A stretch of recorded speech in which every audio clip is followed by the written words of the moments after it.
ये तब की बात है जब मैं 18 साल का था और घर से कॉलेज जा रहा था। अम, मैंने अपनी सारी चीज़ें अपनी एसयूवी में पैक कर ली थी। ये मेरी पहली लंबी सड़क यात्रा थी और पहली बार था जब मैं लंबे समय के लिए परिवार से दूर जा रहा था। जिस कॉलेज में मैं जा रहा था वह 600 मील दूर था और मैंने यात्रा को 2 दिनों में बांध दिया था। मैंने अनुमान लगाया था कि मैं रात 11 बजे तक होटल पहुंच जाऊंगा। शाम 7 बजे तक पूरी तरह अंधेरा हो चुका था और ज्यादातर कारें सड़क से जा चुकी की थीं। कभी कभी कोई कार गुजरती और मैं देखता कि उसकी हेडलाइट्स धीरे धीरे दूर जाकर गायब हो जाती।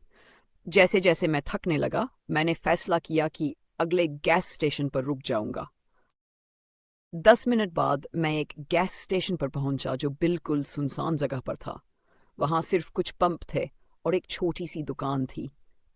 मैंने सड़क पर कोई और कार नहीं देखी और आसपास कोई घर या लाइट्स भी नहीं थी। मैंने एक पंप के पास कार पार्क की, बाहर निकला और टैंक भरने गया। तभी मैंने उसे देखा, एक अजीब आदमी। वह मुझसे काफी बड़ा था, शायद 50 के आसपास, और वह बेघर लग रहा था। इसके बावजूद वह वहां अकेला इंसान था, इसलिए मैंने सावधानी से पूछा, तुम्हें कुछ चाहिए? उम्मीद करते हुए कि वह ज्यादा पास नहीं आएगा। वह मेरी कार से कुछ फीट की दूरी पर खड़ा था। उसने चारों ओर देखा और फिर जवाब देने से पहले बाहर की ओर इशारा किया, जिस दिशा से मैं आया था। वह कुछ बड़बड़ाया, हाईवे के बारे में कुछ कहा और फिर से इशारा किया, लेकिन उसकी बात मेरी समझ में नहीं आई। जिस निकास की ओर वह इशारा कर रहा था वह गलत दिशा में था, जो हाईवे की तरफ वापस जा रहा था। उलझन में मैंने प्रवेश द्वार की तरफ देखा, जो साफ लग रहा था। कोई निर्माण कार्य या कोई अवरोध नहीं दिख रहा था। जैसे ही मैंने पंप वापस रखा और अपनी कार में बैठा, मैंने उस आदमी की ओर फिर से देखा। वह अब दुकान के बाहर बैठा था। जितना मैंने इसके बारे में सोचा, उसकी सलाह उतनी ही अजीब लगने लगी। शायद ये किसी तरह का जाल था। बिना और सोचे मैं हाईवे के प्रवेश द्वार की ओर चला गया।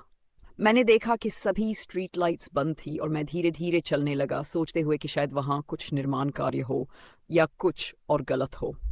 तभी अचानक एक मेरी कार के ठीक सामने तेजी से आकर रुक गया। ट्रक के सभी दरवाजे खुल गए और उसमें से 4 आदमी बाहर कूदे, जिनमें से हर एक के पास अलग अलग हथियार थे, लोहे की पाइपिंग और अन्य चीजें। उन्होंने अपने चेहरे छिपाने की भी परवाह नहीं की। वे सीधे मेरी तरफ आ रहे थे। तुरंत अपनी कार को रिवर्स में डाला और जितनी तेजी से हो सका पीछे की ओर भागा। वे लोग कुछ ही फीट दूर थे। तभी मैंने देखा कि और लोग सड़क के किनारे से निकल कर आ रहे थे। कुछ तो मेरी कार का पीछा करने की कोशिश कर रहे थे। मैंने तेजी से गैस पर पैर रखा और वहां से फरार हो गया। जब मुझे सुरक्षित महसूस हुआ तो मैंने 911 पर कॉल किया, लेकिन अजीब बात यह थी कि मुझे उनसे कोई जवाब नहीं मिला और न ही कोई अपडेट आया। ऐसा लगा मानो उन्होंने जांच भी नहीं की। आज भी मुझे लगता है कि गैस स्टेशन पर मिला वह बूढ़ा आदमी शायद मुझे किसी भयानक चीज से बचाने की कोशिश कर रहा था, और मैं खुद को खुशकिस्मत मानता हूं क्योंकि आज तक मुझे नहीं पता कि वे लोग क्या करने की योजना बना रहे थे।